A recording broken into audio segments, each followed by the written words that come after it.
SERV Stock Analysis Monday and onward. Is it a buy or not? Watch this 1 minute video till the end to find out. So SERV Robotics sitting at $11.79, 23% up.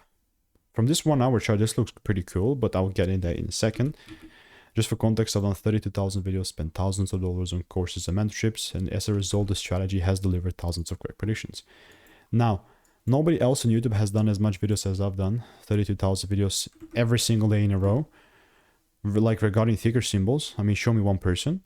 I got a break even originally here, but now from the beginning, all of this, I'll get rid of it because it's documented on my YouTube channel, so no worries there. It started to pick up again. So how I would approach this is I will just mark out this demand area. Boom. Mark out the highs as well.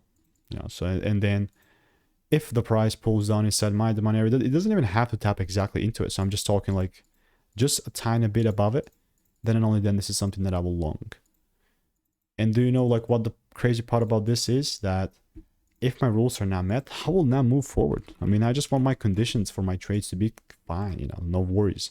Like I would just not be a part of it if the rules are not met. So if you want to learn the strategy, click the first link in the description and I will see you in the next one.